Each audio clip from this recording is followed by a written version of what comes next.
Good morning, and thank you for joining us for the 2024 Mideastern Athletic Conference Weekly Football Coaches Video Call. I am Elise Scripter, Director of Strategic Communications here at the Mideastern Athletic Conference, and I will serve as moderator and co-host of today's question and answer session. Before we begin, I would like to go over today's procedures. The conference will begin with the MEAC notes featuring highlights, upcoming events, and accolades from across the league. Afterwards, we will ask each head coach questions about the previous matchups, the upcoming games, followed by questions from the media. To ask a question, simply click the raise hand feature and remain muted until you are introduced. At this time, the MEAC notes will be brought to you by the Assistant Director of Strategic Communications, Abigail Weiss. Go ahead, Abigail. Thank you, Elise. So volleyball enters conference action this weekend after wrapping up a tough non-conference slate. Norfolk State, Maryland Eastern Shore, Delaware State, and North Carolina Central secured wins over the weekend. North Carolina Central defeated UNC Charlotte in 5 sets after persevering through one of the longest sets in MEAC history. A 36-34 first set that saw 19 ties and 11 lead exchanges was won by the Eagles. Multiple cross-country teams met up at the Maryland Eastern Shore Soaring Hawks Invitational. On the men's side, Maryland Eastern Shore's Jalen Ridgway ran a race in 27 flat, and Perry Bennett of Morgan State came in second in a time of 27:10.8. Coppin State earned silver to lead all MEAC teams who competed for the weekend. For the women's side, in the 5K, Morgan State placed 2 runners in the top 3, with Abigail Fisher winning the race in 20:03.3 and Aaliyah Headley in 3rd place with a time of 20:52.3. Delaware State won gold as a team overall, with 6 runners placing in the top 10, led by Purity Katam, who placed 2nd with a time of 20:38.4. For tennis had 3 members in action this week at the HBCU Tennis Championship in Atlanta, Georgia. North Carolina Central men's and women's tennis teams both earned 3rd place out of 15 teams competing. Next week, the MEAC will host the Tennis Invitational in Cary, North Carolina from October 4th through 6th at the Cary Tennis Park. That concludes this week's MEAC Notes. Back to you, Elise. Thank you so much, Abigail. And now joining me as co-host throughout the season is executive producer and the MEAC Digital Network, Mr. Lynn Thompson. Lynn, welcome and thank you for being here today. Let's talk football. That's right. Let's talk football. Thanks so much. Welcome everybody to our 6th football video conference of the 2024 season. You know, as we move closer and closer to the beginning of conference play, this weekend we had some great non-conference matchups, including rivalry games and a home opener for one. And as always, we've got our coaches here to share their thoughts on those games and the slate for this coming Saturday. I know everybody's ready to dive right into it, so let's get rolling with our very first interview of the morning, the head coach of the Howard Bison, Larry Scott. Coach Scott, how are you today? I'm doing well. How are you doing this morning? Doing well, Coach. You battled against Hampton University in the Truth and Service Classic, the Battle of the Real HU at Audi Field, and you came up a TD short of a win. Talk to us about the big football game this weekend and the Bison's performance in that game. Yeah, really disappointed. Obviously disappointed in the result of the game, and disappointed in the fact that we left a lot of plays out there that could have been the difference in the game going in a whole different direction. Missed a couple wide open opportunities downfield in the passing game with receivers running behind the defense open. You know, we had some MAs on defense, guys not being in gaps they're supposed to be in, and being hurt and gashed on some big runs there, especially when you talk about gaining momentum and tying the game up going into the 4th, and then give up a big run to, for them to regain the momentum. It felt like we were just having to overcome a lot of obstacles, self-inflicted obstacles during the course of the game that still, in the end, still had a chance to win it, and then just time ran out of time. They did a great job of closing the game out with a 4-minute drive and to end the game, and so fell short again. Always disappointing losing a rivalry game. Rivalry games take on a different persona, so to speak. But you got to take Sunday like we did, correct it, wash it out, put it away, and reset your mind and hit the reset button and get ready to keep moving forward. Okay, Coach, looking back, Jalen Tolbert stood out on the stat sheet again this week, leading the passing game, and Eden James led the ground attack. Let's talk about those 2 components in light of what you just said, those two components to the success and the continued evolution of your offense? Yeah, I mean, I think, the more Jalen keeps getting in there and playing, and more settled in he's going to get, and understanding what we're doing and why we do things. And so you saw some times where he executed very well, executed the offense, the call, went through his progressions, or made the right run reads and all those type of things as far as what we're trying to do and how we attack in our run game, and did a good job. And then there were some times where there were some mistakes made and things not seen that could have added to another explosive play or another score, for a matter of fact, in certain situations. So kind of that, up and down kind of deal when you're kind of dealing with getting a backup quarterback into the flow of games and getting them performing at the level of the starter is what it's been. And, Eden's been consistently, he was kind of nursing a soft tissue injury early in the year. So we're kind of monitoring his practice reps, game reps, and all those type of things. But as he's gotten back stronger and gotten back healthier, you're starting to see the Eden James you expect to see on Saturdays. And that kind of showed up for the first time this year as kind of being healthy and doing what he does.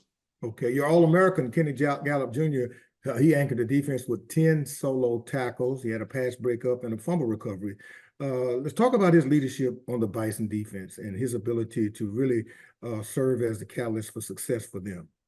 Oh, yeah, and I think, great leadership is always through example, not just being vocal, and he does them both, right? He's vocal, but week in and week out, his production and the numbers don't lie, speak for itself of how he approaches the game, his mental mindset towards the preparation, and then he translates all of that right to the grass and in his play. So just the epitome of what you want in a leader, because it's through example of how to prepare and then show up and perform on game day. So he's doing a really solid job. He had a critical error too in the game that he stood accountable for, and those type of things. And so that was a great meeting that we had on Sunday. It was accountability to all. It wasn't an offensive thing or a defensive thing. Let's get in here and let's climb in as a team and talk about these mistakes and different things adding up to the accountability that ends up hurting us as a whole. So Kenny's a great leader and done a good job. All right, Coach, final question from me before we turn it over to Elise and the media. You're on the road this week traveling to face Princeton, the Tigers. Talk about this matchup. Yeah, I mean, anytime you go play the Ivies, and we played in Ivy League the last 3 seasons here. We played Harvard twice, have played Yale in the past, and now we get a chance to go play another one. And we've yet to beat an Ivy League.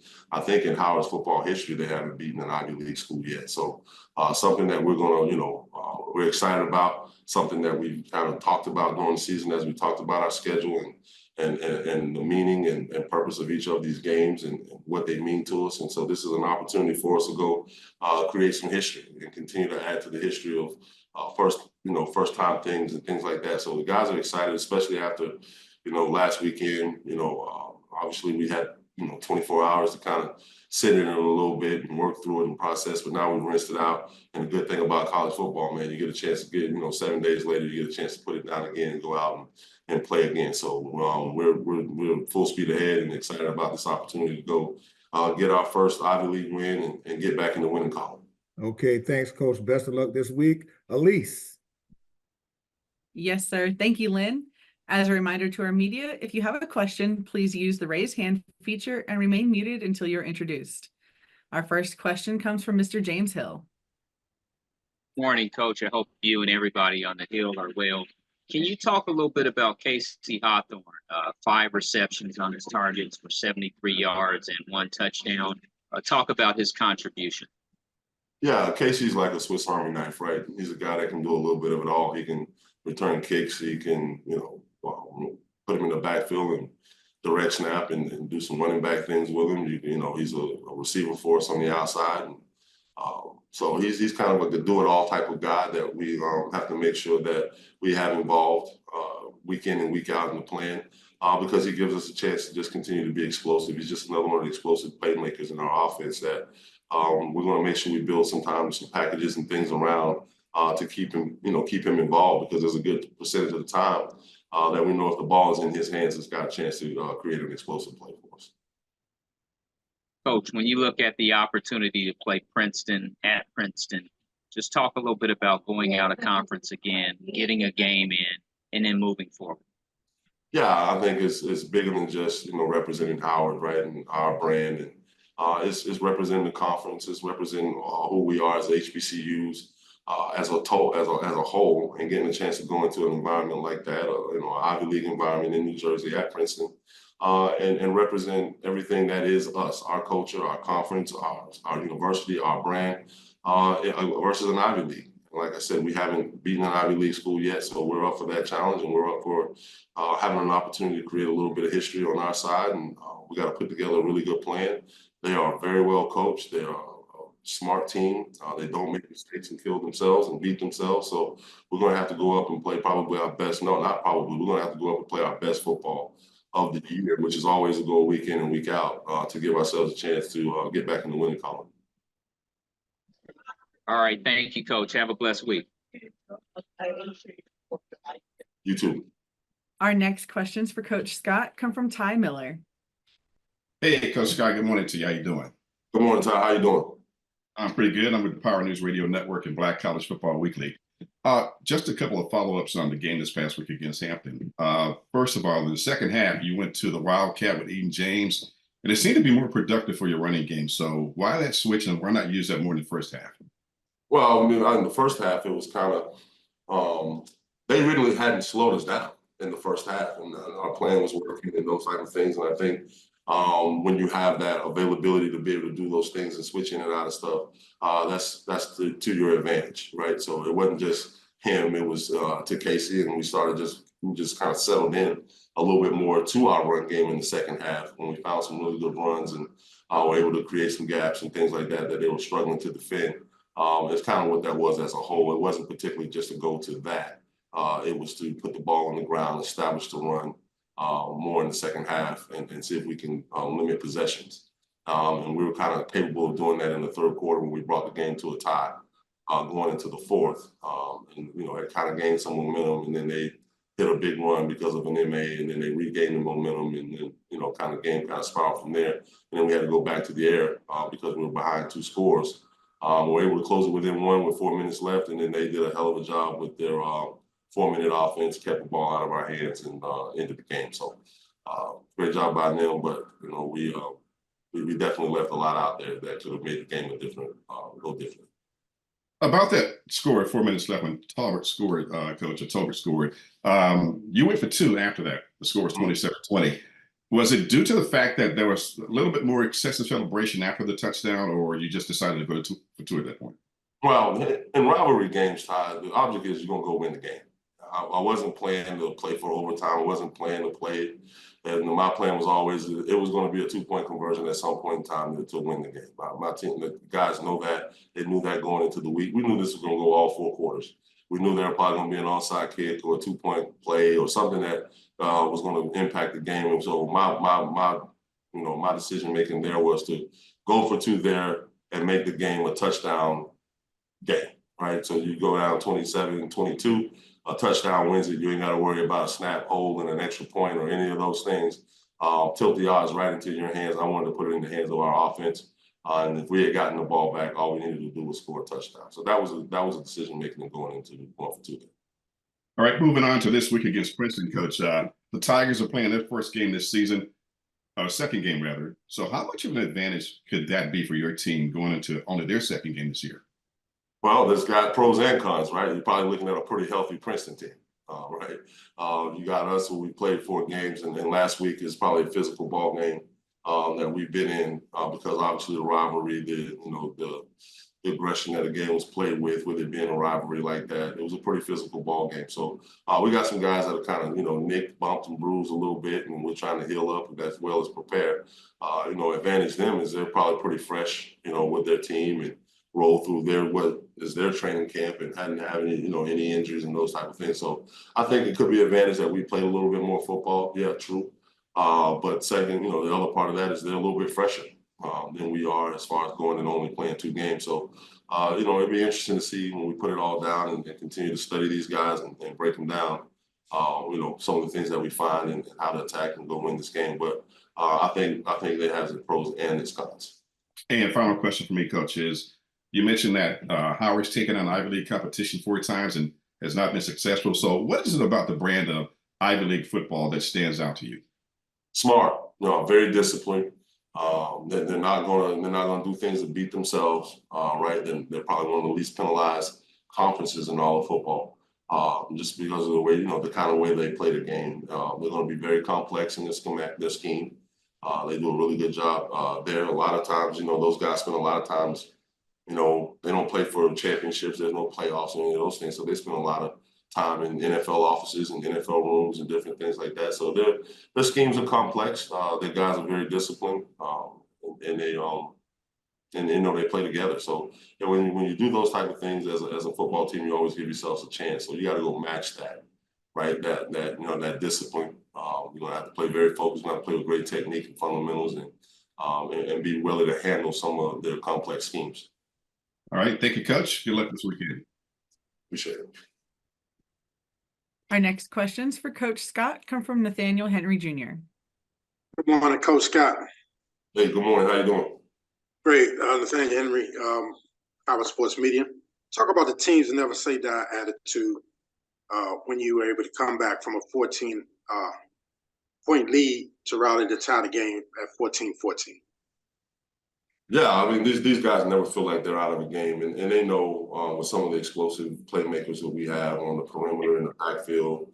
I mean, heck, young tight end is coming around really well. That we're one play always away from it being an explosive that can bring the game within reach really quick. So our guys believe in each other. They believe in the system. They believe in what we do, and they believe that they can always win. That there's never say never attitude around here that that we really work hard on from a foundation standpoint of always just believing. You're never out of it, and those type of things. So they match that all the time, and they never thought they were out of that game. And when we brought it within, tied it up going into the fourth, there was not a chance that they didn't believe that we were going to win. They went back up 2 scores, and then we went back and scored again. So that's the kind of thing you find in rivalry games. Nobody's going to roll over. No one was going to quit. Kudos to them. They didn't either. I knew that was going to be the case until all week. There was going to be a 4-quarter game. Because of the rivalry and because of the pride that comes with representing who you are. And we just time got us and we just fell a little short. Great. As you reflect, what are some of the takeaways from this game as you prepare for Princeton? When you don't execute, when you're playing games like that, execution has to be at an all-time high. Right, and you can't leave plays on the field where you got them dialed in the right scheme and the right coverage and all those things, and the ball doesn't go where it's supposed to. If I'm supposed to be in a C gap because of a run stunt we run, and I don't make the trip and I don't get in the C gap and create a natural crease, that it can turn into an explosive play. So that the accountability has to be at an all-time high, and that details matter, and it's always the little things like that find yourselves close but not good enough. And we got to stop being close and not good enough.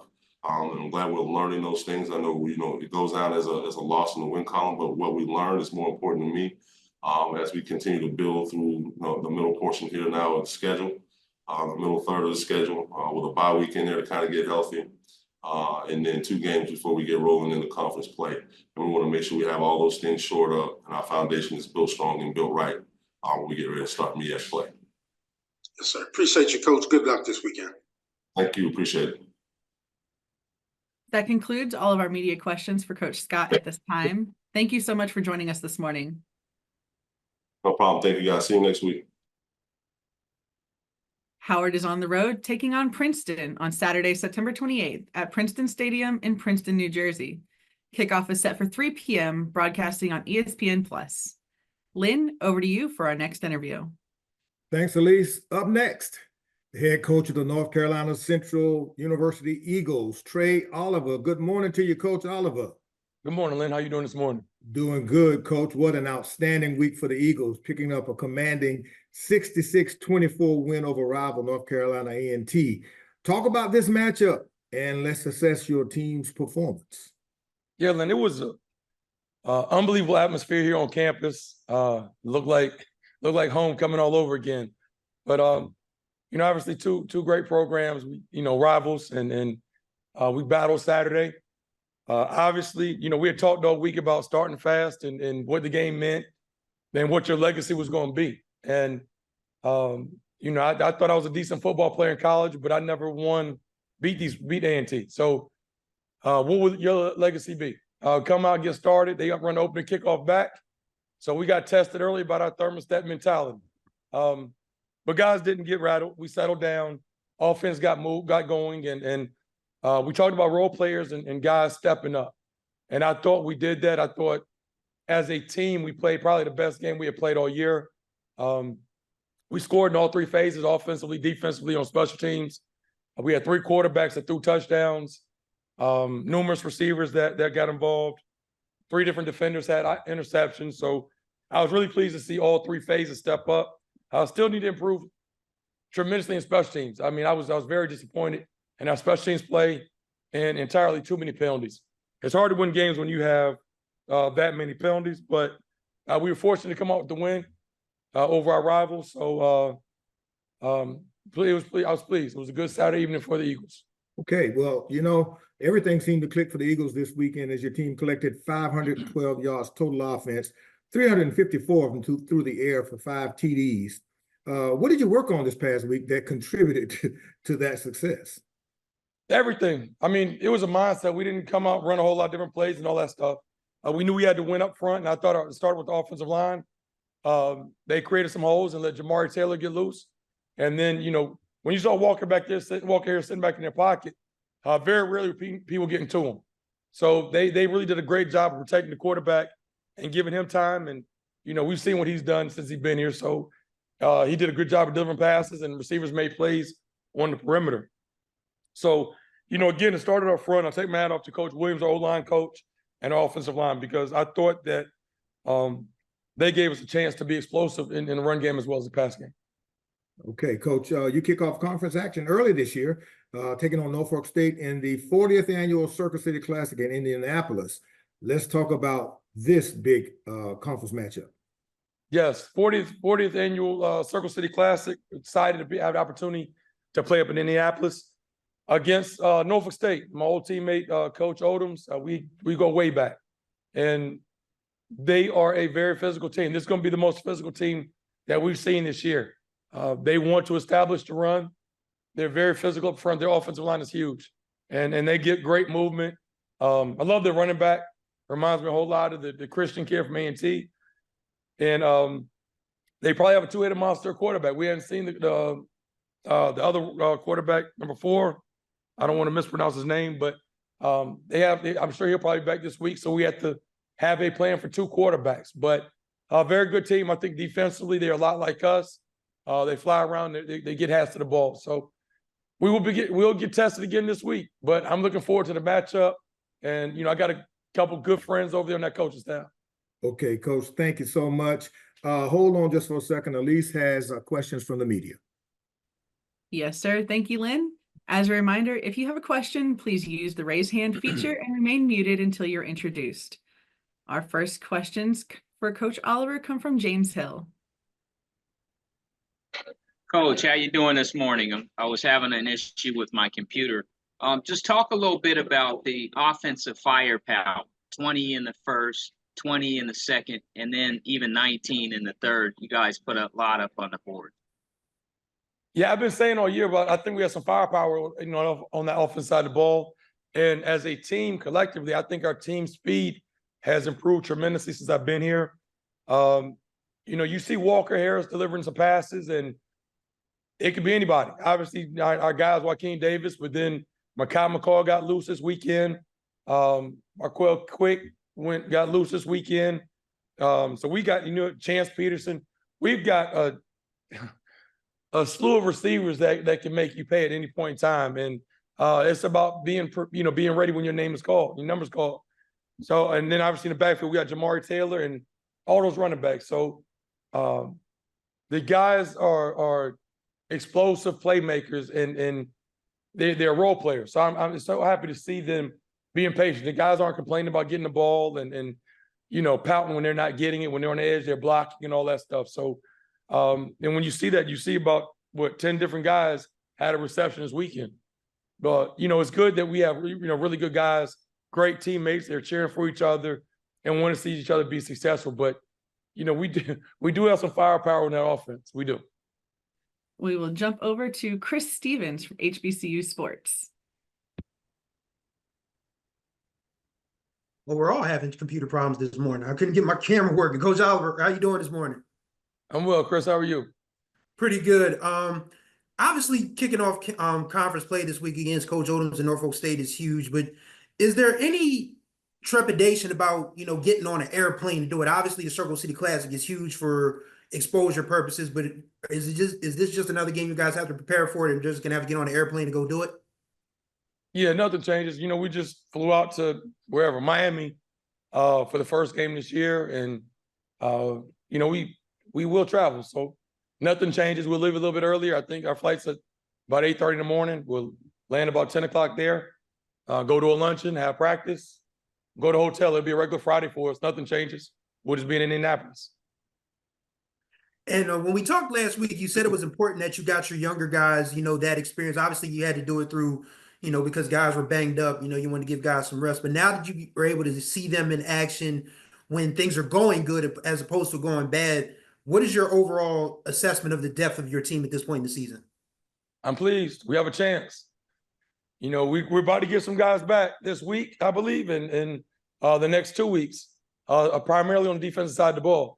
So we've been kind of piecemeal together, and I think Coach Cord and our defensive staff have done a good job of trying to weather that storm. We played Carolina, and we moved some offensive linemen to defensive line. This past week, we had a couple of offensive guys that were playing defense. So, we played so many guys and so many young guys that is really like it kills your chemistry and it kind of affects you with communication on the defensive side. So now that we're starting to get some guys back, guys are comfortable playing with each other and have communicated with each other, excuse me, over the past years, it makes life a lot easier. So, and I think you saw that this weekend. Defensively, I thought we played really well. We gave, I think, a couple explosive plays, but overall, I thought we played really well defensively. And guys were flying around to the ball, and they were passing some licks out there Saturday. It was a physical game out there Saturday. So I was pleased to see that. And now that we're getting some of our older guys back, Jaden Taylor got a little bit of playing time this past weekend, and I thought that we got to get him back in a little bit of shape, but I thought he played well for the most part. But we do have some depth, and that's a good thing. But getting into conference playing late in the season, the middle of the season, it's good to have some of these guys, coming back. And lastly, from me, obviously this is a contentious rivalry, has been for many years. So when, you were asked about, playing through till the end, is there any sort of, I don't want to say regret per se, but I just want to know, do you still kind of stand on the fact that this was a game that meant a lot to you guys and you had a point to prove on Saturday? Regret as far as what? Playing 60 minutes or the score? Yeah, but a little bit of both. Now, I'm gonna tell you this, man. I don't intentionally try to run the score up on people. I've never been that guy. Okay. But the way this game works is, it's the third quarter and they are kicking onside kicks and throwing the ball every play. So they're the ones extending the game. All right. So if that's the case, I have my second and third team quarterback. They're true freshmen in there. I've got to get these guys prepared if they need to start later on in the season. If Walker goes down, my number 2 and number 3 have got to be ready. So if they're throwing the ball, they're going to make the game longer. And, we get to the fourth quarter, they're still throwing the football, they're kicking onside kicks. They could have run the ball and got out of here a lot sooner. But if they want to go that route, we can continue to throw the ball as well. And I can get my quarterbacks prepared. I can get my backups prepared because they are young, they're true freshmen. So that's not me. I don't try to embarrass folks or run the score up. I know some comments made beforehand, but I think Coach Brown is probably a really good dude. I don't know him. I've only been around him a couple times. So I wasn't trying to embarrass them or the program or nothing like that. But when you're kicking onside kicks in the third quarter, it kind of makes it tough and the game can get out of hand. All right, Coach, thanks very much for your time. Best of luck this week. Yeah, thank you. It looks like James has rejoined us. James, we will come back over to you. All right, thank you so much. The MEAC, now it's all about playing those precious games, and you have an opportunity against Norfolk. Talk a little bit about that, because there's only a few games that you can do what you have to do to get to Atlanta, but just talk a little bit about the importance of it. It's definitely important. And, you started last year. It doesn't matter what you think about your team or whatever the case may be. You got to go undefeated in the conference. And we don't look down the line. It's all about Norfolk State this weekend. And, they're a physical football team, and they do an outstanding job offensively. They're going to give you a whole lot to prepare for. It's kind of like a flavor of the week. The offense looks completely different every week.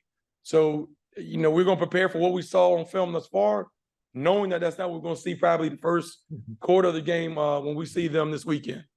And then, defensively, Coach Adams, the defensive coordinator, we work together at Southern University. So, we have a good feel about what each other, like to do. Coach Odoms and I go back many, many years and got a good feel about what each other likes to do. But I think that when you prepare against folks that you've worked with and got good relationships with, sometimes you can do too much. So, my offensive coordinator and all of us were together, Coach Leone and their defensive coordinator, Coach Adams, were together at Southern. So a lot of times you can sit up here and try to reinvent the wheel and do too much. So we're going to try to keep it simple, do what we do, let our guys play fast, and hopefully we'll have enough talent and our guys will play hard enough in mistake-free football to give ourselves a chance to win the game. But I can't say enough how physical Norfolk State is. Thank you, Coach. Have a great week. Yep, thank you too. Our next questions for Coach Oliver come from Dwayne Nash. Good morning, Coach. Dwayne Nash from the Yard, HBCU Sports and Hero Sports. How are you this morning? I'm well, Dwayne. How are you doing? I'm doing pretty good. Ironically enough, the last coach I talked to that scored 66 points in the game was your buddy Sam Washington over there in North Carolina A&T. And when he did it then, which was the Celebration Bowl win, he was completely taken by surprise by the fact that his team was able to put up that many points.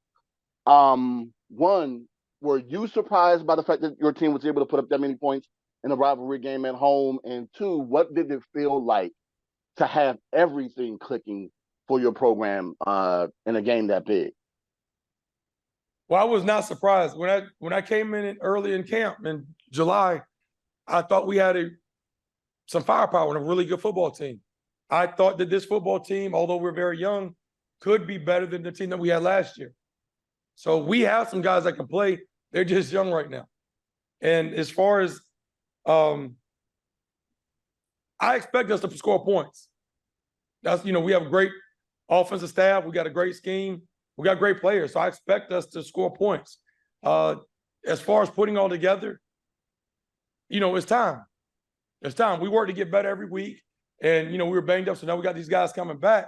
And we're starting to play together and putting all three phases together. Bunch of young guys playing and making plays. I thought Fisher Smith's block punt was huge. You got DJ Estes, forced some fumbles. Malcolm Reed scooping, scoring. So these guys are clicking and they're playing together as a team. And we always talk about team and things of that nature and the culture here. And these guys are putting it on the line for each other. And we talked about the magnitude of this game. And, my father played here. It's for him and his teammates, me and my teammates. That's what you're doing it for. Pee Wee that played last year and his teammates. So, they knew what was on the line this weekend. And those guys, played as hard as they could, as long as they could for their university.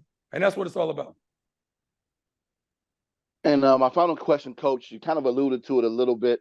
It's kind of known about your history with A&T's head coach, Vincent Brown. It's been a little, to be safe, a little testy. And you kind of said today that he's probably a good dude.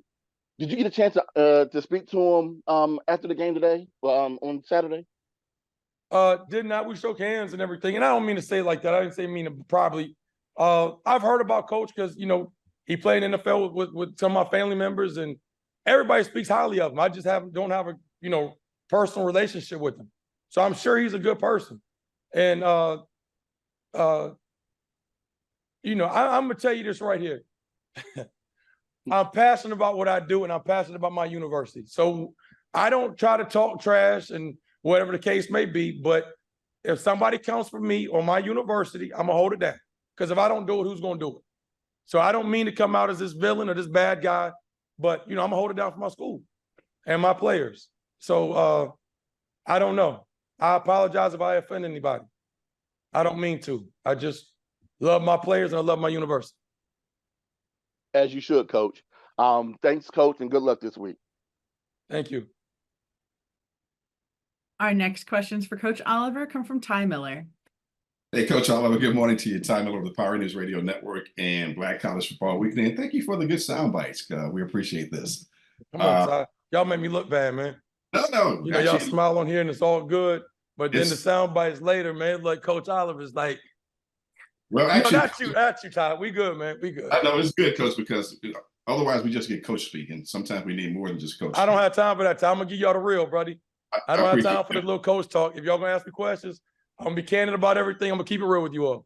All right. Some like it, some don't, but it's all good. Let's move on to Norfolk State. And you mentioned their quarterbacks. Lately, they've been playing Jalen Daniels. So what are your thoughts on him? And he aired it out this past weekend against VMI.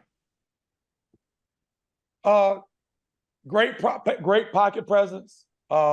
He does a great job of managing the offense and hitting the open receivers. VMI gave him a whole lot of windows this week, and he exposed them. And on the perimeter, those receivers made plays. So, you know, it starts with a run game with them. They want to try to get a lot of hats in the box to stop the run. And then from there, he'll pick you apart on the perimeter. And they don't have a whole lot of difficult passing concepts and things of that nature. You know, he's just hitting an open guy. And he does a great job of taking care of the football. And that's all you can ask for from your quarterback. So when you can take care of the football, you have a chance. When you can run the football, you're going to win games. Mm-hmm. Now, if you can make plays, you know, on the perimeter in the passing game, you're going to cause people problems. And that's what they're doing right now. And they've improved weekly. I think the first week against FAM, they showed people they could run the football. They showed people they were a physical team. They played a tough ECU team, tough Hampton team, and now we see them against out of conference against VMI. And, you know, they're going to cause a lot of people some problems. And we have to figure out a way and come up with a scheme to slow these folks down. And, of course, they have more than just one skilled player on offense with a quarterback and the receivers. But when a guy catches 12 passes like Jacquez Jones this past weekend, does it get your attention in terms of making sure that he is a guy who you pay close attention to during the game? Oh, the safety's going to need to lean to him. Yes, we're going to have to try to bracket him in the back end and try to figure out how we can help out there. But then the Morris kid got loose too. So they got some threats. So you can't just get all of your attention to the Jones kid. And then obviously if you start to lean coverage to him with the safety, you're going to take somebody out of the box. And now they're going to expose you in the run game. So they do a good job with counting the numbers in the box. And then from there, the quarterback will make a decision with the RPO game, the run pass option, as far as where he'll give it or throw it to one of the receivers. So you got to pick and choose, but he can beat you up top. So we got to be smart with it. And I think our secondary has played a lot better the last 2 weeks. So, but we're going to get challenged, and we have to play good defense and not give up explosive plays. And one final question, Coach, and it's kind of like football terminology, because we oftentimes try to educate our listeners about football terminology. When you say bracketing a receiver, can you just briefly explain that so we can let the people who don't know football know what bracketing is when it comes to wide receiver? Usually with the bracket, you got something on one side and something on another side. So we're going to have somebody inside and somebody outside the receiver, or somebody underneath and somebody over the top. But as you would kind of visualize a bracket, we're going to have two people on either side of their receiver. Yes. And I hate when people talking esoteric language and stuff like that and folks don't know what you're saying. So I apologize. No, I appreciate it, man. We just try to explain it for a lot of people who don't know terminology. Exactly, definitely. I was there with the run pass option. I broke that one down, but the bracket, I should have gotten that one too. All right. Thank you, Coach. Appreciate it. Good luck. Yeah, thanks, Todd. And our next questions for Coach Oliver come from Stephen Gaither. Good morning, Coach Oliver. How you doing today? I'm well, Stephen. How are you? Doing well, doing well. You know, as you said earlier, you know, you don't come on here and give us coach speak, you give it to us real. So I appreciate that for sure. So I'll go ahead and ask you this question. I know you talked about obviously your father, you know, going to school there, North Carolina A&T, and North Carolina Central. North Carolina, it rolled off my tongue. Charges of the head, not the heart. North Carolina Central, and you as well. And obviously you coach there and everything. So And we talked about Sam Washington too. I know he's a mentor to you. He showed up on the sideline for your games as well. Did that add a little bit more something on top of this rivalry that was already there? Just kind of how things played out with him as well. No. Okay. Coach Wash is my man. He coached me here many moons ago. We coached together, worked together, great friends of the family and everything. He was very, very, very successful as a coach, brought several championships to that university. My thoughts or feelings about how he was treated had nothing to do with this game Saturday.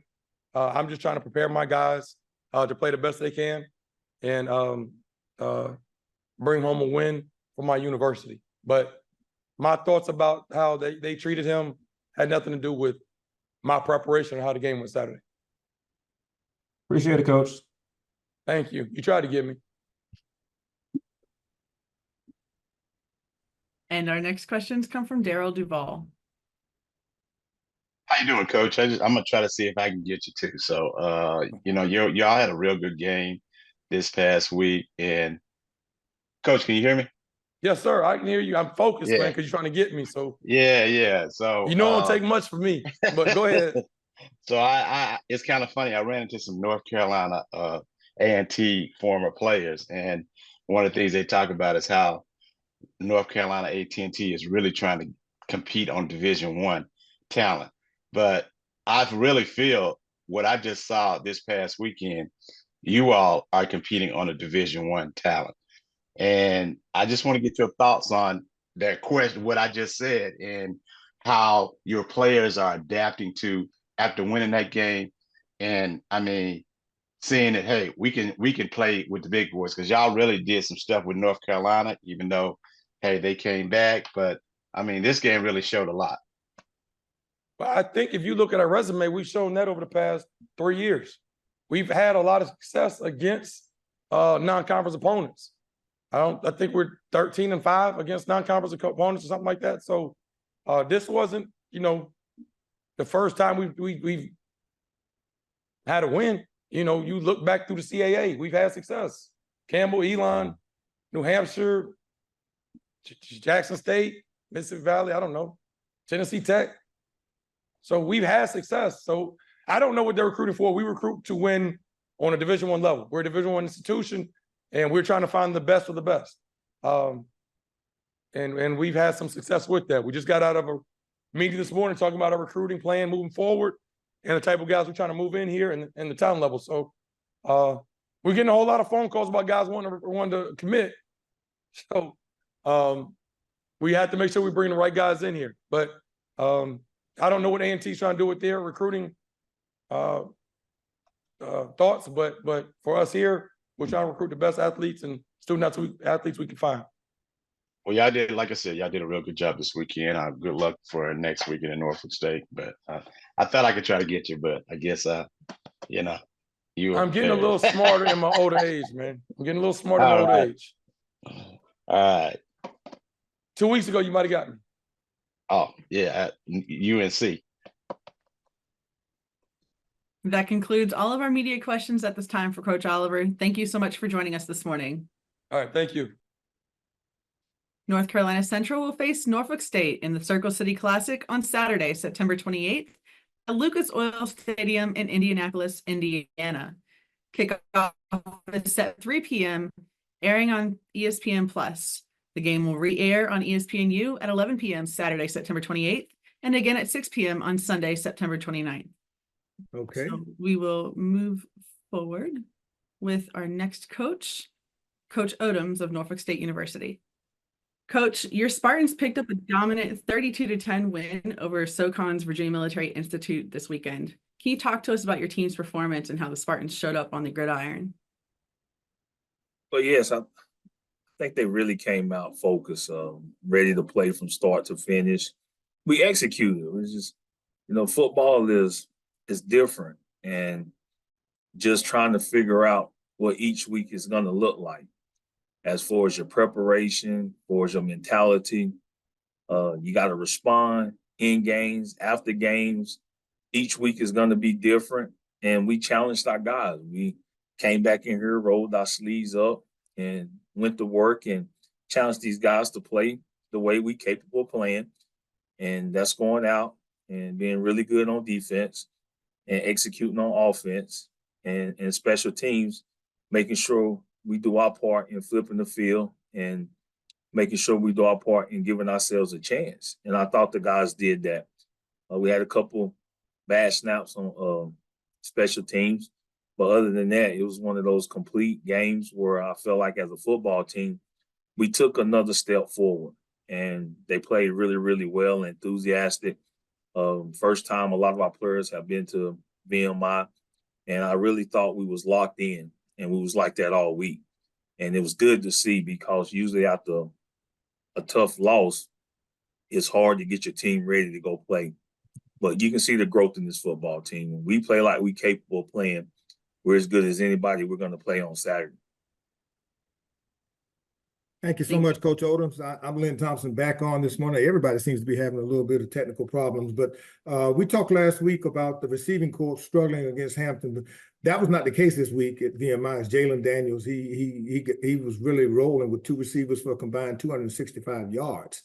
What did you work on this past week, really, specifically to overcome the struggles from the week prior, and how did it benefit you this past Saturday? Well, I think the continuity of guys getting on the same page. When you have guys to go down, it take a little while for that timing to be there. And that offensive side of the ball, the offensive staff, they did a great job of putting guys in position. And then it come down to executing. When you have a quarterback like Jalen Daniels that's can stand tall in the pocket, and he can see, he can deliver every throw. He's a talented individual. Gosh just got to step up and help him. And I felt that was the biggest thing, is getting on the same page and guys stepping up and taking advantage of their opportunities. And Jones and Morris both did that on Saturday. Okay. You open conference play this weekend against North Carolina Central on neutral ground in the 40th annual Circle City Classic at Lucas Oil Stadium in Indianapolis. Talk about this matchup as the Spartans hit the road going to the Midwest. Well, it's always great, and we're grateful for the opportunity to be in the Circle City Classic and having this opportunity to take on North Carolina Central. It should be a electric atmosphere and a fun environment for both teams to partake in. But, this is the first time I've had this kind of game early in the year. Normally it's a gauntlet that you got to play in October and November in the MEAC, but we get an early conference game, and we know what's at stake.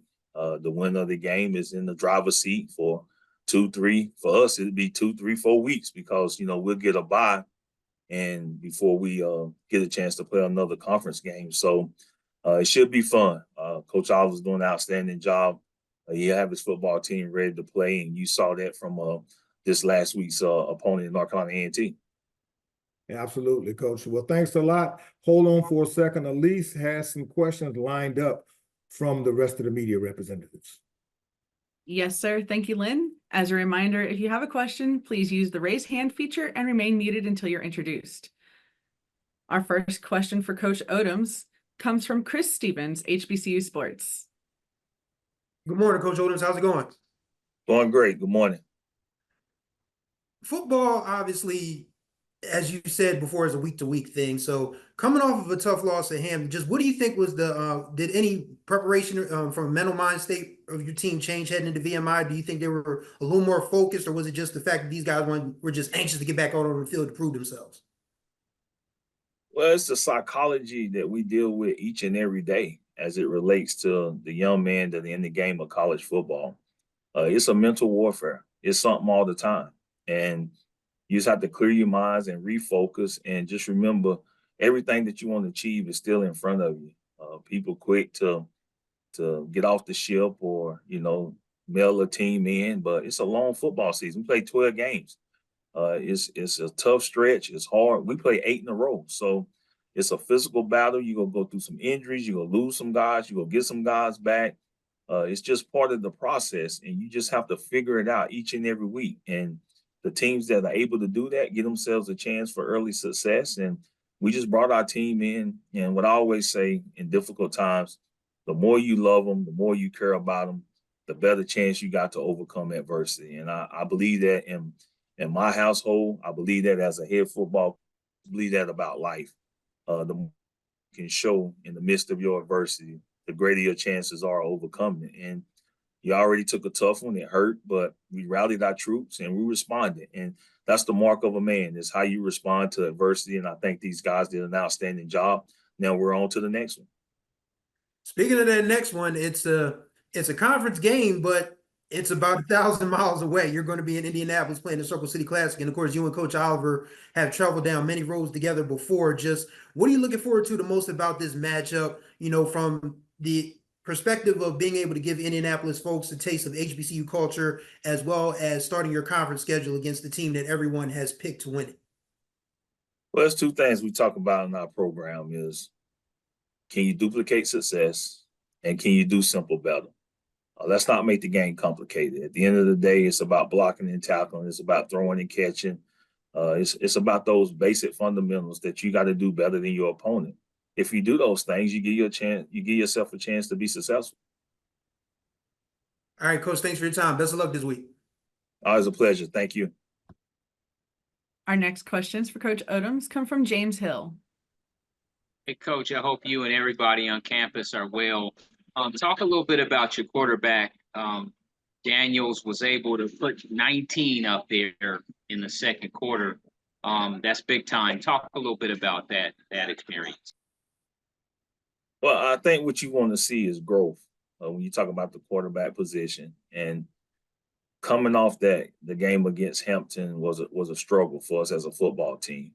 But to see him resurrect himself and to see him get back in the lab and to see him invest in himself, invest in his teammates to be better and come out and do that. That's all you want, is you want success for these guys, because you know the time that they put in, you understand the preparation that's involved with football.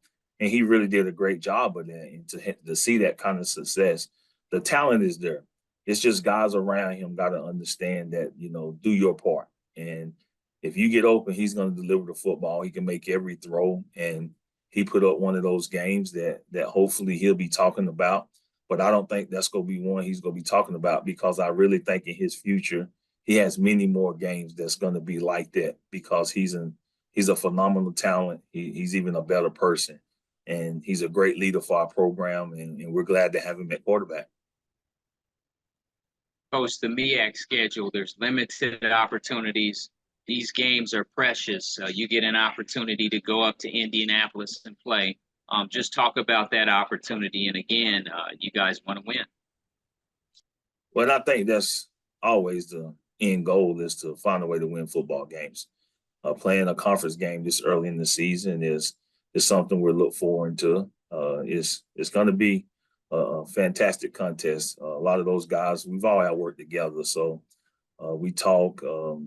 Me and Coach Oliver, we played together. They're going to be ready to go. They're going to have their football team ready to go, and we're doing the same with ours. And it should be an old MEAC clash. And whichever team can do the little things the best is going to have an opportunity. And we know that. You know what they want to do. They know what we want to do. And whichever team can get it done is going to put themselves in the driver's seat. Thank you, sir. Have a blessed week. Thank you. Our next questions for Coach Odoms come from Dwayne Nash. Good morning, Coach. Dwayne Nash from the Yard HBCU Sports and Hero Sports. How are you this morning? Doing great. Good morning, Mr. Nash.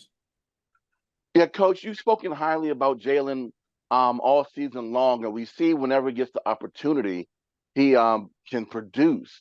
Same thing can be said about your running attack. Which do you prefer, or do you have a preference offensively of what your identity wants to be, or what you would like it to be it a passing team or a running team, or do you prefer to be more balanced in your offense? It's real simple for me. I prefer an offense that can score one more point than the opponent. And if they can do that running the ball, I'll take it. If they can do that throwing the ball, I'll take it. And at the end of the day, that's all that really matters. All right. Thanks so much, Coach. Appreciate you. Good luck this week. Thank you. Our next questions for Coach Odoms come from Lute Williams. Good morning, Coach Odoms. How's everything? Good morning, Mr. Williams. Everything's great. How about yourself? I'm doing fine. Congratulations on the win. Thank you. A big win for you. Now, 4 games through now, is this when you get Otto Coons back? And This our 6th game. I'm sorry.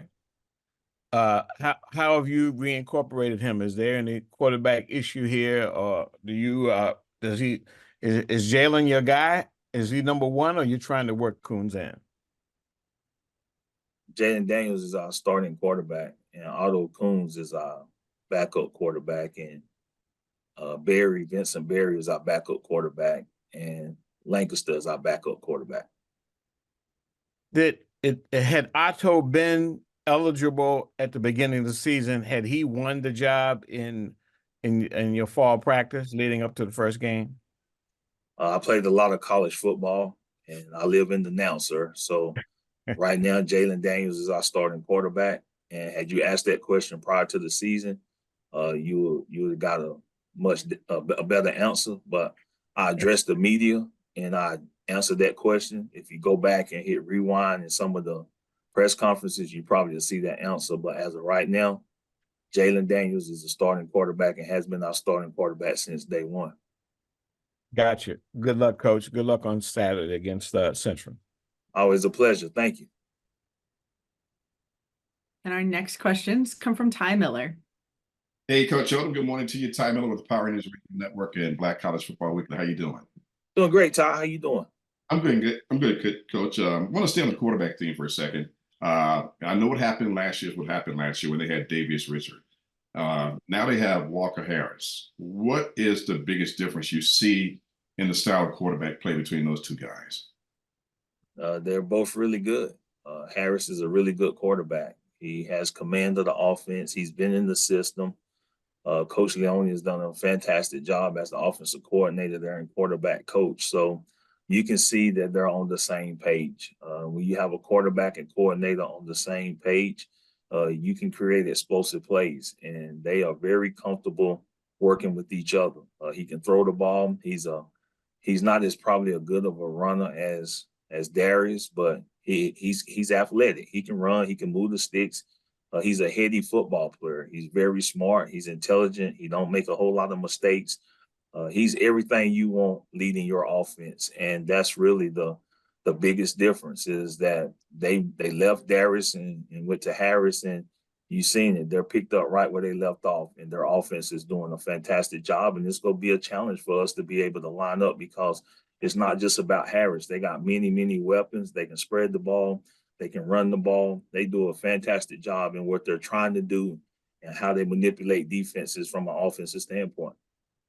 When coaches are scouting teams on their schedule coming up the next week, do they look at the previous week's tape more, or do they just look at the overall presentation of who they're facing? Like, for example, would you be looking more about North Carolina Central, what they did with North Carolina A&T this week, as opposed to their other games they had?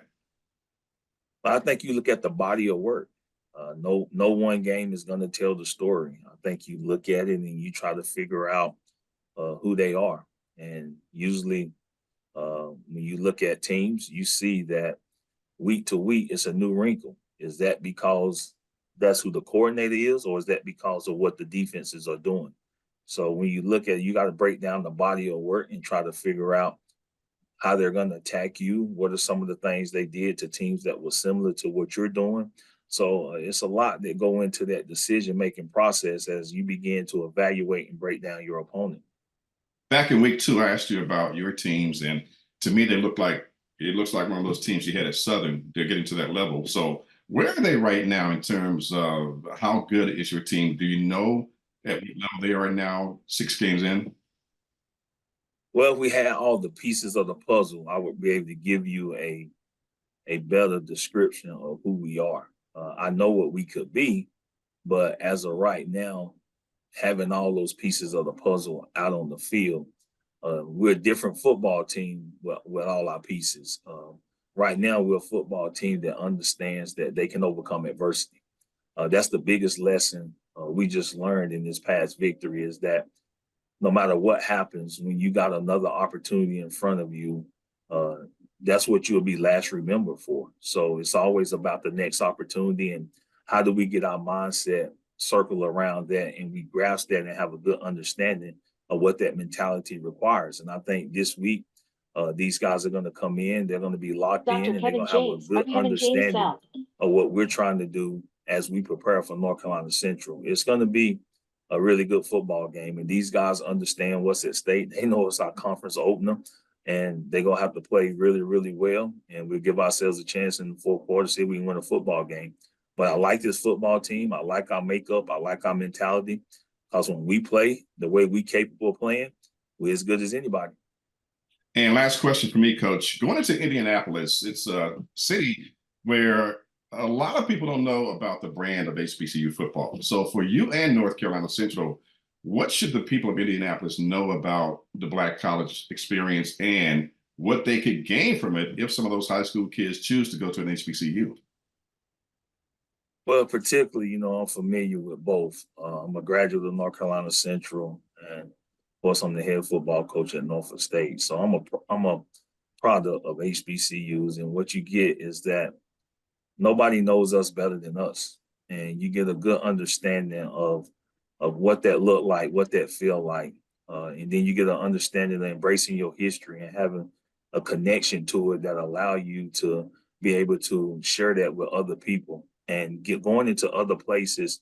You get a chance to see the discipline, the tradition, the passion, the love for our HBCUs, because when you come to one and you graduate, you're connected for life. You're not just a number. You're always going to be more than a number when you attend the HBCU. You come in trying to find your way, you leave as somebody knowing their way. And that's the biggest thing that they give to us, is opportunity to know that we can go anywhere in this world and be successful. Thank you, Coach. I appreciate those comments. Have a good week. Thank you. That concludes all of our media questions at this time for Coach Odoms. Thank you for joining us this morning. Always a pleasure. Behold the green and gold. Norfolk State will face North Carolina Central in the Circle City Classic on Saturday, September 28th at Lucas Oil Stadium in Indianapolis, Indiana. Kickoff is set for 3 p.m., airing on ESPN+, and re-airing on ESPNU at 11 p.m. Saturday night, and again 6 p.m. on Sunday. Lynn, back over to you for our next interview. Thanks so much, Elise. Let's welcome now the head coach of the Delaware State University Hornets, Coach Lee Hall. Good morning to you, Coach Hall. Hey, good morning, Lynn. Good, good. Coach, your Hornets put up a great fight against the Richmond Spiders. You won the first quarter, but you couldn't overcome the late Richmond surge, losing 38-24. Talk to us about your team's performance last week against a real good football team. Yeah, I was proud of how we performed. We came out, early and got a 10-point lead against them, and just kind of was a little bit inconsistent. I think the biggest thing that we have to work on is being consistent this year, especially, next few games. But the biggest thing that we got out of it, there was no quit in this team. Even when they got down 2 scores, we came back. We played for 60 minutes. So you saw a lot of improvement, a lot of growth, a lot of maturity in our football team. Mm-hmm. Coach, you hear stories a lot about players simply putting the team on their backs. Well, that appeared to be the case this weekend with the performance of Marquis Adams, 297 yards of total offense, including 114 yards rushing. Let's talk about this performance this past week. Yeah, we had a big, long talk the past week, about his performance the week before, where he wasn't really comfortable with how he played. So we watched a lot of film of, the throws that he's missed, being a little antsy in the pocket, and then we went back to last year's game against Richmond and showed, him how comfortable he was in the pocket, how poised he was in the pocket, making throws on balance and not being off balance and worrying about the rush. So he went back to, just being a little bit more comfortable in the pocket, realizing that he had time to throw. So we did a lot of, sub-scout on that, and it showed in the game. Obviously, when things break down, he can take off and run, that his legs as extra dimension to our offense. Okay. All right. Well, Coach, I know Elise has some media members teed up to ask questions, but before we do, you're on the road facing another CAA team in Campbell this weekend. What's the focus heading into this matchup? Yeah, the biggest focus is that they got a bunch of transfers. They're real athletic. They run around. So the biggest focus is for us to start fast and be consistent. We get some laws in there in the middle of the game where we got to focus and stay focused. But play hard. Play hard for 60 minutes like we've been doing. Start fast. Be consistent throughout the whole game. Okay. All right, Coach. Thanks so much. Good luck this weekend. Elise, you've got it. Thank you, Lynn. As a reminder to our media, if you have a question, please use the raise hand feature and remain muted until you're introduced. Our first questions come from Chris Stevens. Good morning, Coach Hall. How's it going? Good. How's it going, Chris? Pretty good. It seems like from week to week, you get a different feel with this football team. One week, the defense is, playing lights out, and you're waiting on the offense to catch up. Then it's like another week, the offense, you had multiple, big plays this past weekend against Richmond that were, that you probably like to see, a lot more of. And then it seems like the defense, kind of sort of that bend but don't break mentality didn't work as well this week. Just what do you think it'll take for this team to put together like a full 3 phases for a whole 60 minutes? Yeah, that's a good point. That's a good question. That's what we're trying to figure out, right now, because we got to put it all together, all 3 phases. And I think we did that, against Hawaii. We did that against Sacred Heart. We all put it all together in all 3 phases. But I think it's consistency and focus. We're still trying to learn each other because we do got a relatively new team. We got a lot of younger guys playing. We got a lot of redshirt freshmen playing that are learning. We got a few transfers, so we're still trying to gel and still trying to learn the offense, defense, special teams. What needs to get done. But you can see the growth of the football team. But I think the biggest thing is for us is to be consistent, and it starts in practice too. Us being focused in practice and being consistent in practice and doing the little things that needs to be done. And just last question from me. You mentioned that youth. This schedule has been one where you've seen a little bit of everything from everybody. You've seen an FBS school. You saw a team that was a playoff team 2 years ago. You saw Wagner and Richmond back-to-back weeks who look like they could possibly be FCS playoff teams. And then you head to another one this week in Campbell. Just what do you hope the younger, we already know what your veterans have seen this before, but what do you hope the younger guys take from this non-conference schedule before you guys start MEAC play a little later? What it takes to win. That's the biggest thing. You got to be in games like this Saturday against Richmond to learn how to win those games. So hopefully they're taking this experience in, learning from the mistakes that we made, getting better each week, because the MEAC is going to be tough. We're going to be in games like this every single week. We got to be in these type of games to learn how to win them before we get to the MEAC games. So I think the biggest things for them is to be consistent, to keep working hard, to really focus for 60 minutes. We do got a bunch of young guys, so can they focus for 60 minutes and not have those laws where we lose a little bit of focus? And I think again it starts in practice and really trying to get those guys to lock in practice. All right, thanks, Coach, for your time. Best of luck this week. Yeah, thanks, Chris. Our next questions for Coach Hull come from James Hill. Hey, Coach, I hope you and everybody on campus are well. This is week 5 of the first of 7 games out of conference. Talk a little bit about what that's been like so far, what you see as you move into the Campbell game. Yeah, kind of like Chris said, we've been kind of up and down, in all phases. So the biggest thing for us is trying to get a little bit more consistency. But I do see the growth of our team. The biggest thing that I really like about this team is they fought for 60 minutes in every single game. You're never out of a game if you got a lot of energy. you're running to the football. You got relentless pursuit on both sides of the football. You're playing hard. Now we have to clean up all the little details and stop with the self-inflicting wounds. You know, look at offense. You know, we've only turned the ball over in one game, so which is a positive. And that's against Wagner, the Wagner game. But we didn't score a bunch of points because we turned the ball over. But we have to be more consistent with that, you know, ball security, not turning the ball over, you know, on offense. Because if you don't turn the ball over on offense, you can stay in football games. You know, defensively, you know, we got to stop giving up those 2 explosive plays. You know, we play great for, you know, 64 out of 67 plays, but we can't lose focus for that one, you know, those 2 or 3 plays where we end up giving up explosive plays.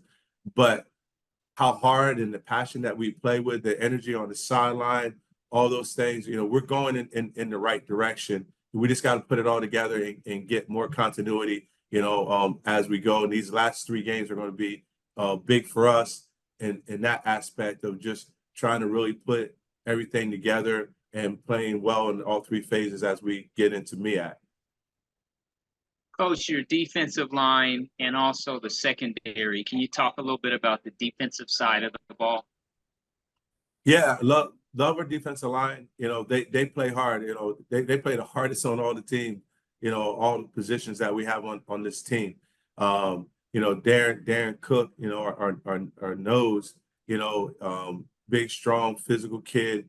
You know, does a lot for us. You know, he's one of our captains. You know, and you know he's just the hardest worker that we probably have on this football team. You know, Marquis Brunson. You know. Plays our 3 technique. You know, he does a great job too. You know, put on the weight that he needed to.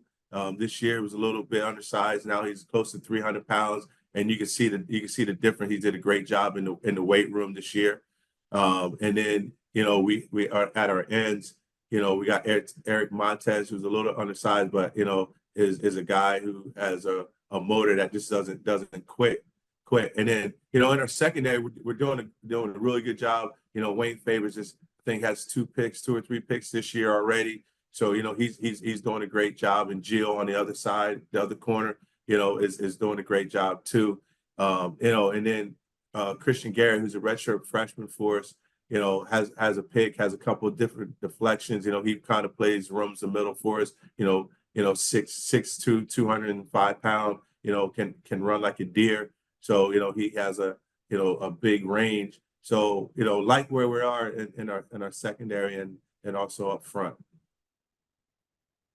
Thank you, Coach. Have a great week. Thank you. That concludes all of our media questions for Coach Hull this morning. Coach, thank you for joining us. Thank you for having me. Delaware State travels to face Campbell University on Saturday, September 28th at Barker Lane Stadium in Buies Creek, North Carolina, with kickoff set for 2 p.m. airing on Flow Sports. Lynn, back over to you for our next interview. Thanks so much, Elise. Up next, the Chief Bulldog from South Carolina State University head coach, Chennis Berry. Good morning to you, Coach Berry. Good morning. How you guys doing today? Doing good. Hey, Coach, your Bulldogs had a chance to rest, recover, and reset over the past week. Did you do that? And talk to us about the importance of this early season bye.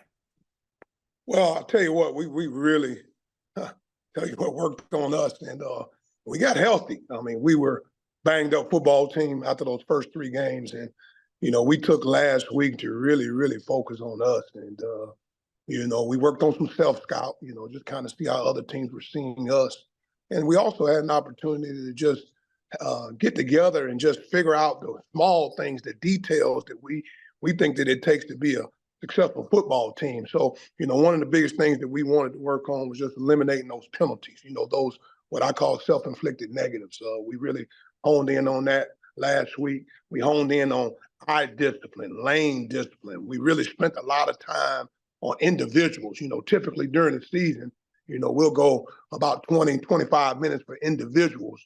But we took some time and really, we had 45 minutes to an hour of indie for the 3 days that we practiced last week, so we can really just focus on the fundamentals that are extremely important to us. And I really think as a football team, we really got better last week. We got healthy, and we had the opportunity to work on us. So I think it was a productive week. Okay, well, your focus, that was my second question, your focus on your practices, what was that going to be about? But you just answered that question. So I guess the final question for me, Coach, is this.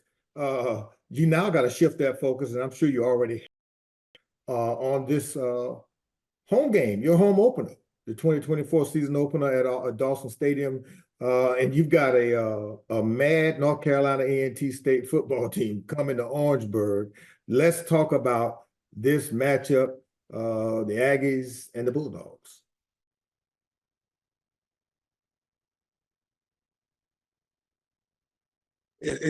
First of all, it's great to be home. We hadn't been home yet, so Bulldog faithful is super excited about seeing us coming and playing Oliver C. Dawson Stadium, and our young men are chopping at the bit as well. We're playing against an A&T football team who just suffered a tough loss to North Carolina Central. I'm sure everyone had the opportunity to see that, and our young men are just really working on getting ready for a good game against a good opponent, and we feel like A&T will be ready to play. Anytime you get an opportunity to get an old MEAC rival to come up in the house, although they're no longer in our conference, it's a big MEAC rival in our eyes, especially for our alumni, because a lot of them have reminded me in the last week or so how big this A&T game is for them. So, we had, like I say, really good weeks of practice last week, and then we had a really good practice yesterday. So we're going to give them the day off today as we work on our scout reports and get ready for a good North Carolina A&T football team. Oh, well, good, Coach. Good luck this weekend. Let's see what Elise and the rest of the media have to ask and to say to you. Thank you so much. Thank you, Lynn. As a reminder to the media, if you have a question, please use the raise hand feature and remain muted until you're introduced.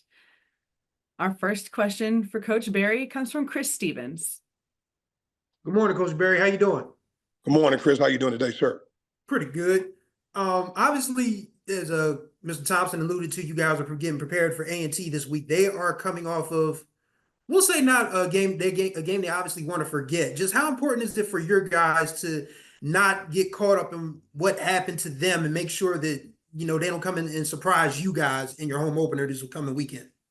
Well, we'll be locked in, ready to go. Like I say, man, I probably had our best week of practice since we've been playing last week. I mean, honestly, guys got better. I mean, we really honed in on all three phases: offense, defense, special teams. Probably spent more time with special teams, but our young men will be ready to go. We're not worried about what happened in the past. We got to focus on the team that we're getting ready to play this week, and Coach Brown will have his guys ready to go. Anytime you play against a rivalry like the North Carolina Central, North Carolina A&T, we know it's a lot at stake, but it is also a big rivalry for our guys as well. I mean, if you look at back in the MEAC, man, I tell you what, South Carolina State and A&T used to play what they call the Battle of the Border. Matter of fact, I know because I was on the other side.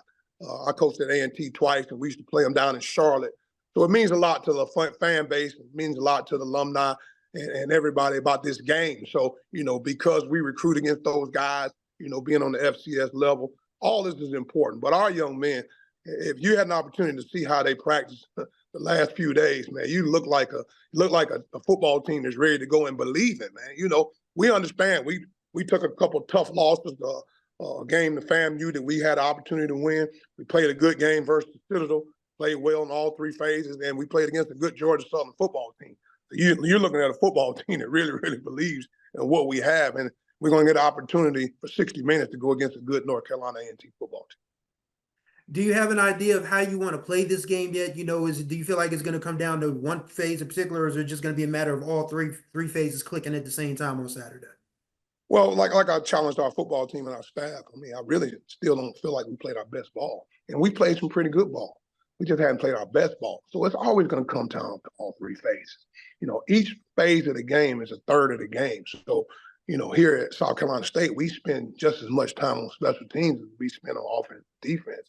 And we tell our starters, if you can't start on special teams, you can't start on offense and defense. And that's just kind of how we look at it. So for us, more than anything, I think all three phases are always important. We want to play well and sound on offense. We want to play tough defense, stop the run on defense, and we want to be able to win the field position battle on special teams. So all three phases have to play a role to this game. And lastly, it's going to be an electric atmosphere. Obviously, it's a Saturday night game. It's your first home game as South Carolina State head coach. It's going to be the first home game of the season. And of course, it's the battle. It's the battle of the border. Just how excited are you and your team for this coming weekend? Super excited, super excited. And, the young men are fired up. They can't wait to play in front of our home crowd. The Bulldog faithful has been buying their tickets, their season tickets and their tickets for this game. We're bringing back the Bulldog Walk, where we get an opportunity after our pregame meal to walk through the crowd and just show our fans appreciation of the support that they've given us. So you're talking about excitement. I mean, it's already, matter of fact, I pulled up to our practice yesterday, and it was already RVs already out there, and it was just Sunday yesterday. So that just tells you the excitement of these people around here. They can't wait to get home to play our first home game, and I'm excited for it as well. I hadn't had an opportunity to play a home game yet, so I want to see Bulldog faithful here rocking the house, getting ready for a good North Carolina A&T football team. All right, Coach. Thanks very much for your time as always. Best of luck this week. Thank you so much, man. Appreciate it. Our next questions for Coach Barry come from James Hill. Coach, I hope you and everybody in Orangeburg are well. How are you, sir? I'm great. Thanks for asking. Appreciate it. Yes, sir. Yes, sir. Leader of men, talk a little bit about leading this group of gentlemen through the game of football, holistic, and so far what you see and what that's been like for you personally. Yeah, I really appreciate that question. Holistic development is extremely important to me. Winning games is important, but winning souls is probably more important. So obviously we talk about the football part of getting better as a team and things of that nature last week, which we did. But we also took some time to give back to this community. This Orangeburg community is amazing, and they love football, as you know. And so we had an opportunity. They had HBCU week here last week, and local elementary schools, middle schools, they invited us out. And I tell you what, we brought some young men to be able to give back. I truly believe in attitude of gratitude, and it's not going to just stop in the game of football. It's going to carry on with the game of life. In this community, these young people look up to us, and they want to be sitting in the same seats as our young men sitting in now. So it's important to give back. So I believe in really, really pouring into the community, and we did just that. And we also had 9 of our young men who joined church this summer at our different little tours of joining, going to different churches throughout the Orangeburg community. We had 9 of those individuals that had, gave their life to Christ. They got baptized this past Sunday, which was yesterday. So to be able to see those young men, take a step forward in life, man. To me, it's bigger than football. And we all say it as coaches speak, but it's really, really sincere to me because I know this game has an expiration date. And they're going to spend more time as fathers and husbands and leaders in this community than they will be as football players. And I truly, truly believe that. And so, yes, we're making sure they're disciplined and accountable, doing what they're supposed to do on the field, but winning off the field is important to us as well. Coach, the skill position, your players, your guys, you've had some time off in terms of the bye week. Now guys are gearing up, and they'll be ready to play on Saturday. Big crowd, big game, the atmosphere, the whole deal. Talk a little bit about your skill guys. Oh, man, I'll tell you what, super excited about that group as a whole. We really took some time last week to really focus on that position. Obviously, O-line, D-line is extremely important. Front 7 is always important. But we really feel like we have some explosive football players, and I'll start on the offensive side of the ball, that can really make it happen. I think our quarterback is as good as they get. He's a true dual threat. He's playing some really, really good ball right now. And very, very proud of Eric Phoenix and what he's doing. But, our running back room with DeAndre Duhart, I tell you what, he can dot the I and cross the T. He's a really, really good back.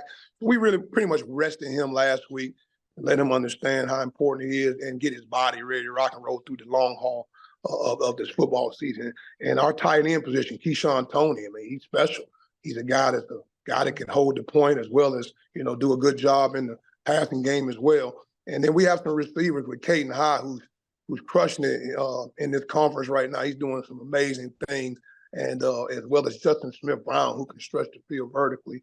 as well as Ionaj Carter. So we really like our skill position and how they're doing on the offensive side of the ball. And our secondary on defense, led by Diego Addison, he's our starting free safety. He does a good job of policing the troops, getting us in the right checks, things of that nature, as well as our nickel, Day Peterson. I mean, he's playing some really, really good ball, as well as our corners, Jamari Benjamin, as well as Marcus Samuels and Washington. I'll tell you what, they're doing a really good job. So we really like our skill position. What we're trying to do right there is just increase our depth, because obviously it's a long season. Guys go down, soft tissue injuries and things of that nature. We want to make sure that when we need those guys to be able to step, that we're playing guys, multiple guys, so when their opportunities come, it won't be the first time that they get out there. Thank you, Coach. Have a blessed week. Thank you so much. Have a great one. Take care. That concludes all of our media questions for Coach Berry at this time. Coach, thank you for joining us. Thank you so much. God bless you. Take care. Go Dogs. South Carolina State returns to action this Saturday, September 28th, for their home opener against North Carolina A&T State at Oliver C. Dawson Stadium in Orangeburg, South Carolina, with kickoff set for 6 p.m., broadcasting on ESPN+. Lynn, back over to you for our next interview. Thanks so much, Elise. Our next and final interview of the morning is with the Morgan State Bears. Head coach Damon Wilson is unable to join us today, but assistant head coach and defensive coordinator Anton Sewell is standing in for the boss to provide info on the Bears. Good morning to you, Coach Sewell. Good morning. Good morning. Thank you guys for having me this morning.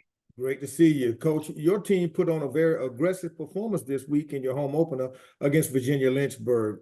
Talk to us about the Bears' performance in the 56-7 win at home.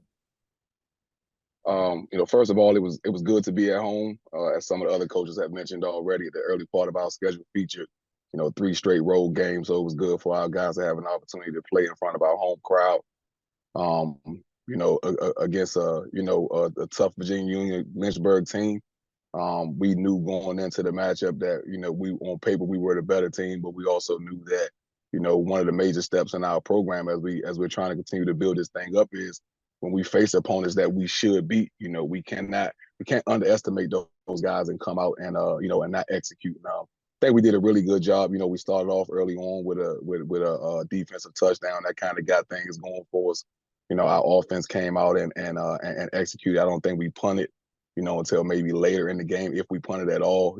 So that was one of the things that going into, we wanted to make sure that we got better on third down, both offensively and defensively. So we were able to convert some third and fourth downs, score in the red zone and also get some stops in the red zone. So, Coach Wilson, he had us all set some goals for our individual units as well as for the team. And, our objective was going into this game was to make sure that we hit all those goals and also came out injury free. And, we accomplished both of those things. So I think it was a success for us. Okay, Coach, you're right. You saw all facets of the Bears team shine, from offense to defense and special teams in particular. You're right. You did not punt at all in the football game. As a matter of fact, the Morgan State kicker, Beckett Leary, was perfect, nailing 8 of 8 point after attempts, and he accounted for over 430 yards on 9 kickoffs. Let's talk about Leary's play and the play of your special teams as you move forward into this tough part of your schedule. Again, that was one of the things that we emphasized last week. Obviously, in the first few games, we had some issues within our kicking game. Just trying to get guys to strain. One of the things we talk about all the time, up front, offensively and defensively, just making sure that we're straining, making sure that we are, just fighting when it comes to our kickoff, our kick, our field goal protection and our extra point protection. We had a couple kicks blocked early in the season, so we spent a lot of time on that, focusing on that last week. So, it was good to see us not only make all those, but not really have any pressure on Beckett in those situations. And first kickoff, he kicked it off. The guy returned it, and one of our guys ran down and made a big hit. Back I might want to say around the 10 to 15 yard line. So at that point, Beckett was just kind of kicking the ball high and deep, and those guys were fair catching it a lot. Okay, Coach. Now you're back on the road this week. The 2-2 Bears hit the road going to Stony Brook of the CAA, who's 3-1. Talk about this matchup. Good football team playing a very good Bears football team on the road. Yes, sir. Stony Brook, Coach Kosh is doing a great job with those guys. Obviously, to be a first-year head coach and to be 3-1 to start the season. I'm sure that's anybody would ask for that. Even as a veteran head coach. So I know those guys are going to be riding high. We take the trip up there. We played those guys a couple of years ago. Some of their personnel is similar offensively, but they've got a young quarterback. That's a dual threat guy. He's throwing the ball well as making some plays with his legs. They have a running back who ran for nearly 200 yards against Campbell last week, and they've got some big receivers outside that can make some plays on the ball when it's in the air. So we definitely gonna have our hands full on both sides of the ball. Defensively, those guys they play very hard. They're a disciplined group. So we're gonna have to make sure that we minimize our mistakes and we execute in order to have some success against Stony Brook. Well, we wish you nothing but success. Hold on just for a second. Elise has some questions from the media reps for you in the Bears program. Yes, sir. Thank you. Yes, sir. Thank you, Lynn. As a reminder to our media, if you have a question, please use the raise hand feature and remain muted until you're introduced. Our first question for Coach Sewell comes from Ty Miller. Hey, Coach Sewell, good morning to you. Ty Miller with the Power News Radio Network and Black College Football Weekly. Good morning, Ty. Hey, Coach, when you were at Bowie State in 2021, you had like a championship-winning defense. How close is the Morgan defense to the one you had back in 2021? Statistically, we are, pretty much on par with what we had there at Bowie. One of the things that we, tried to bring with us, when I came over here along with Coach Wilson is just the mindset. The mindset that, every game, regardless of who the opponent is, and I think we've shown that the past few years in going up against, teams like Akron and Ohio. Our guys constantly accept the challenge. They step up to the plate when faced with adversity. The biggest thing for us that we're trying to build here, which, it took us a while to get this way, even during our time at Bowie, is, just that consistency. That's why I said, to me, this past week was really big for us because we've had instances where if we see an opponent on film and they don't look as good as maybe another opponent, our focus isn't always great, and we don't go into the game with the same sense of urgency that we have when we're playing some of the top teams on our schedule. So I think this week we kind of got over that hurdle because our guys prepared really well. We didn't have any busts on defense throughout the game. They did score late, when we had some of our backup guys in the game. And even when we met yesterday, the coaches and the older players stressed to those guys the importance of, maintaining the standard when they come in the game. So, that's been the biggest thing for us. We don't have the biggest guys. We're not the prettiest looking group. When I watch, some of the other teams, on our schedule, even in our conference, they have better looking players than us. Our guys just play really, really hard. We run to the ball and we try to be violent when we get to the point of contact. Coach, last season, the game at which Stony Brook was canceled. Can you refresh my memory as to why it was canceled? Yes, unfortunately, we had an incident on campus during that homecoming week. With our thoughts with everyone who was affected by that. Dr. Wilson and the administration made the decision, which, like I said, we agreed with in terms of canceling that game to give everyone a chance to grieve. But we did play those guys 2 years ago up there. Really, really good game. Came down to them kicking a field goal as time expired for us to win the game after we had come back in the fourth quarter. So, I see it being another one of those nail biters when we go up there this weekend. Malachi Marshall, their quarterback, you mentioned him. He's a dual threat quarterback out of Rock Hill, South Carolina. Did you guys recruit him? No, sir. No, sir. I don't believe we recruited him. With him being a quarterback, honestly, we don't, unless it's my school, I wouldn't be too much involved with the recruitment of a quarterback anyway, but I don't believe he was a guy that we targeted. Well, you mentioned that he's a dual threat, as we know. And what are your thoughts on how you're going to defense him? The good thing about it is, we had a baptism by fire playing Hampton week 1. They had not only one, but they had 2 dual threat quarterbacks. So, we've already seen it. And, we survived that game. Didn't have the best of success, but we did survive that game. So, we've gone back and made some adjustments. The biggest thing is you have to be disciplined in your pass rush, as well as in coverage. When our guy starts to run around, you can't have guys who have their eyes in the backfield and now allowing receivers to get open for big plays. And when you're talking about pass rushing, you can't just run up the field and and not have pass rush integrity and give him lanes to run through. So we'll try to mix up the looks on him and give him some things to think about post snap. Where hopefully he'll stay in the pocket a little bit and try to throw the ball into some tight coverages. And what they're saying about Stony Brook, that is not the same old Stony Brook team, because this team is off to the best start since 2019. You mentioned it up top. They are much better on both sides of the football, and a lot of it has to do with their head coach. So what you know about them and their loss to Marshall, is there anything you can gain from that game that they did that you might be able to exploit?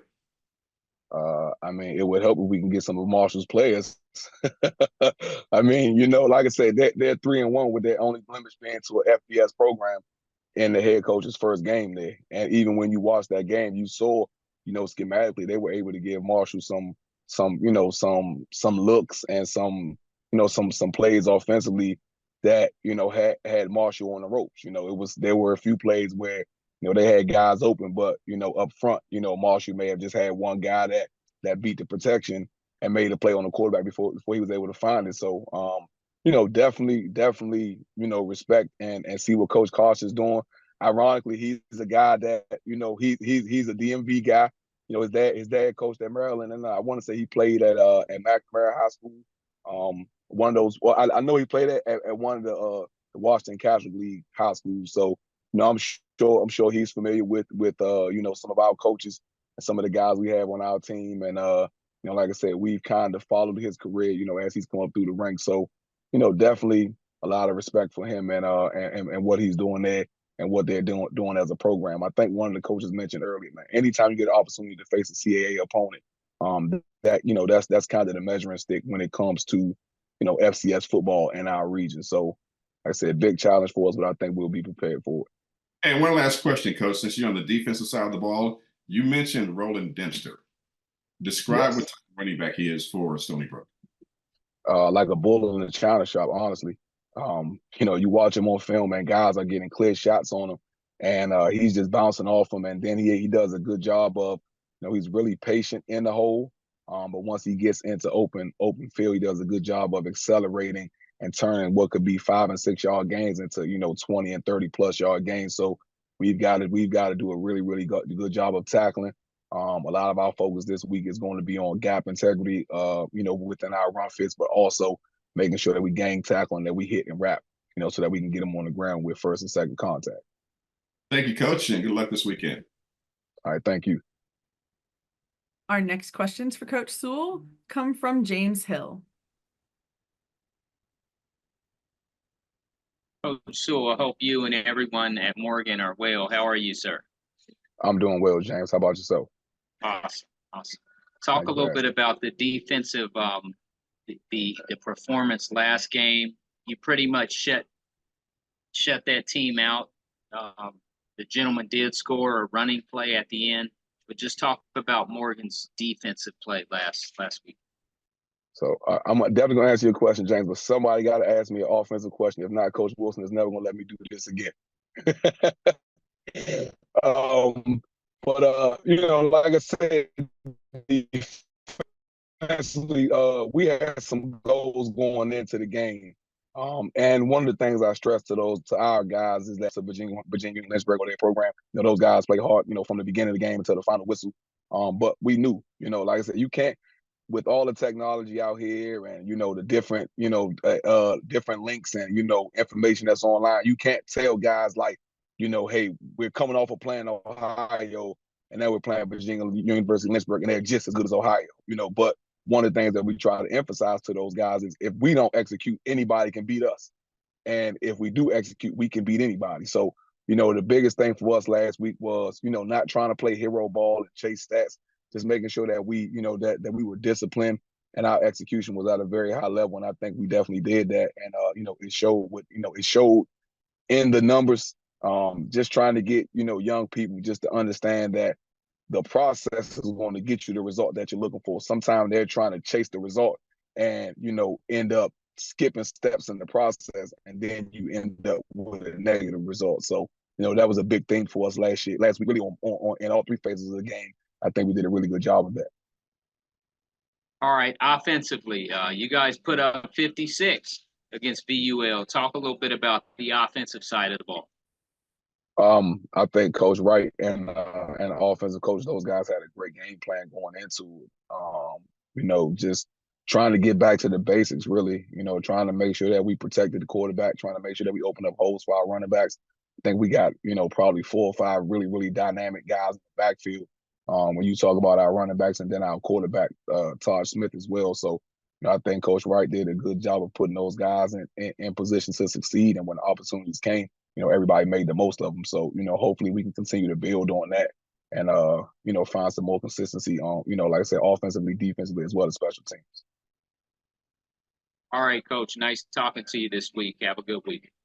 All right. Thank you, James. Same to you. Our next questions for Coach Sewell come from Edward Lee. And I was wondering if you could talk a little bit about Jordan Judy. What has he brought to the table? How would you assess how he's played for you thus far?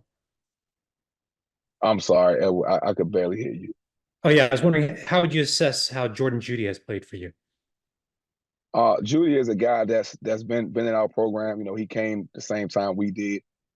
Has been constantly maturing over the past few years. And I think this year he's finally hit his stride.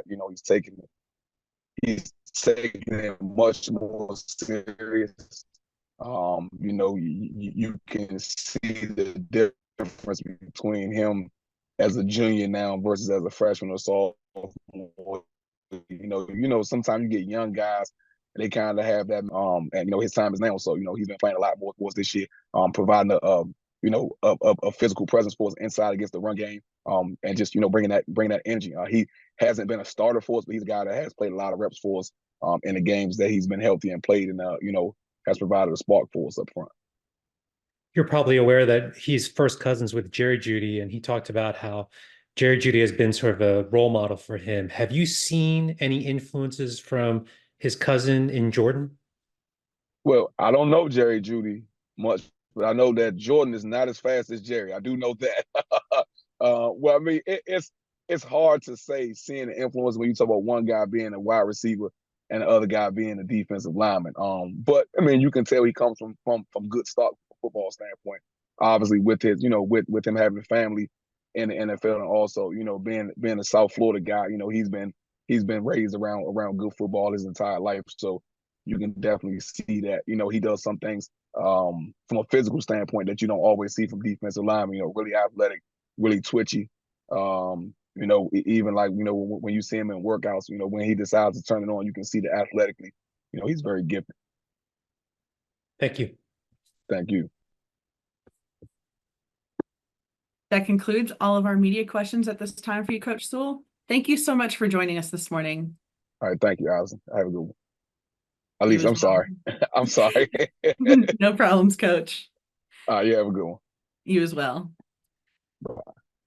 Morgan State will travel to face Stony Brook University this Saturday, September 28th at Lavelle Stadium in Stony Brook, New York, with kickoff set for 3:30 p.m. broadcasting on Flow Sports. This concludes the MEAC Weekly Football Coaches video conference. Before the end of the conference, I would like to thank all that assisted and participated in today's video conference. The MEAC would also like to thank its corporate partners for their continued support of the conference and its Elite 8 member institutions. As a reminder, the next video conference is next Monday, September 30th at 10 a.m.